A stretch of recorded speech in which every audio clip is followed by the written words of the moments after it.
歡迎收睇星期四嘅創富激發點，我係鄭麗儀 Christy。咁啊請嚟嘉賓呢有何啟聰 Ivan， 你好啊。Hello， 你好。今日好高興咧，第一次同 Ivan 合作啊。咁今日咧會請你咧分析一下咧正股又好啦，窩輪咧都會講下咁樣啦。咁不過而家咧首先睇睇今日大市啊，因為都跌得好多下，咁所以報數啦。咁啊今日港股咧受到內地公布咧上月份嘅通脹嘅消息影響啦。咁市場擔心啊人民銀行加息同埋收緊銀根啦。咁所以拖累港股咧收市跌咗成415點。咁僅僅咧守住24,000點，收報24,003點，咁成交咧就有824億嘅。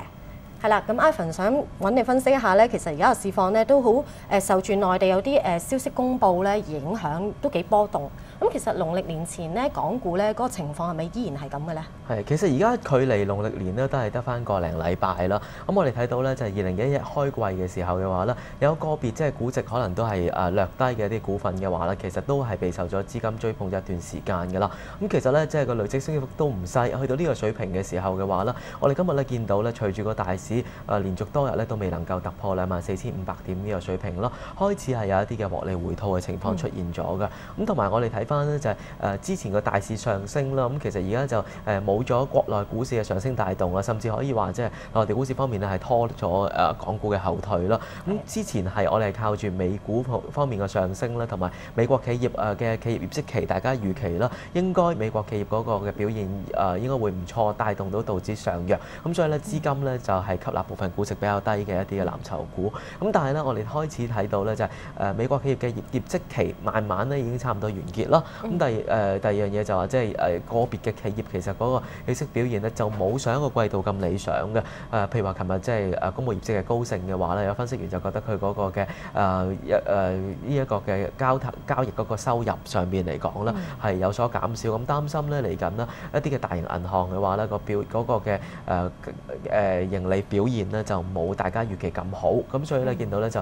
美股方面開始有個調整。咁港股方面嚟講咧，今日咧即係匯控啊或者一啲嘅傳統嘅藍籌股啦、中移動啊或者一啲地產股其實都有回落。咁所以咧就嚟緊可能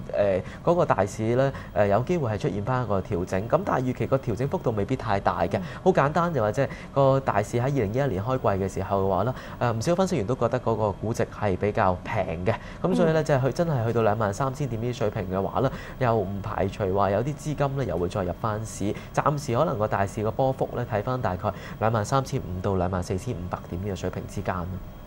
即係其實嚟緊咧即係唔少嘅分析咧都話啊，今年個市都應該唔錯喎。即係有啲人可能憧憬到啊，今年升可以突破呢個29,000點都有啲咁嘅數據出嚟啊。咁你自己點睇咧？我諗要分清楚啦，即係市場上面一啲即係目標價28,000點、29,000點咧，係話如果喺一個即係資金充裕嘅情況底下嘅話咧，股票市場上面嗰個即係理論嗰個合理估值大概係嗰啲嘅水平。但係事實上最後會唔會到，或者呢啲嘅理論值喺今年裏邊會唔會係被修訂咧？其實大家都唔知嘅。咁我哋睇翻股市嘅時候，當然有一個即係理論嘅價值可以做一個參考。咁但係有時呢個嘅股市係會超出呢個理論嘅價值。咁但係有時咧可能長期低於呢啲嘅理論價值。主要取決個嘅幾時會即係低過或者幾時會高過嘅話咧，其實都係資金作一個嘅主導同埋市場氣氛作一個主導啦。而家好明顯就話即係內地股市係一個調整嘅趨勢持續底下嘅話咧，資金面我哋覺得就係即係比較薄弱咗一啲。今年翻嚟2021年咧，大家睇到港股嗰個日均成交金額嘅話咧，其實平均都係800零億左右啦。咁大家睇翻隻港交所啦，其實好多藍籌股飆升，但係港交所始終都唔見到有個股價有咩突破。其實亦都反映咗咧，投資者咧係有個憂慮喺度，就擔心咧就係喺第一季嚟講咧，港股個成交金額咧未必係真係咁多嘅啫。咁成交唔旺嘅情況底下嘅話咧，港股就比較難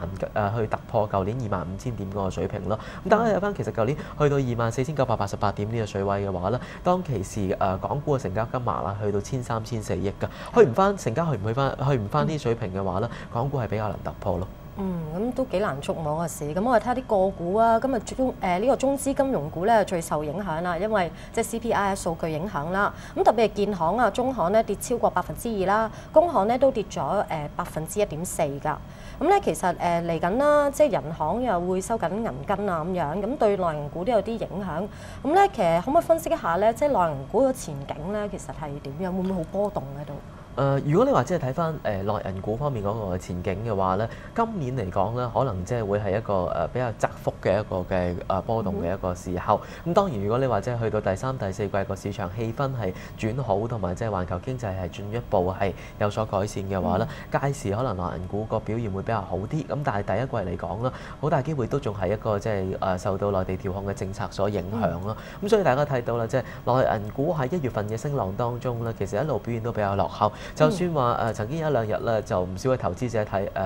買咗建行啊或者工行嘅認購證啦，第二日都見到隻正股咧就打回原形㗎啦，咁即係得一日貨仔嘅啫。其實呢個反映翻即係市場資金對內銀股咧喺第一個季度表現都睇法同埋即係表現都比較審慎啲。咁我建議如果話投資者真係要揀翻一啲內銀股嘅窩輪嘅話咧，睺翻一啲低位咧，先至揀翻一啲即係可能實際槓桿未必話太高嘅未必年期亦都未必太短嘅一啲窩輪。咁純粹就話炒翻個波幅，譬如建行可能我哋暫時睇翻咧就係6.9到7.3之間嘅一個波幅咯。咁至於工行方面，可能短期嚟講咧都係大概咧就5.7到6蚊之間上落。咁可以參考翻呢啲波幅啦，揀翻一啲適當嘅工具。如果見到嗰個嘅內銀股個別即係單日個股價突破，但係個成交咧其實唔係有所放大嘅話咧，反而就要避開即係唔好再高追一啲內銀股嘅認購證，因為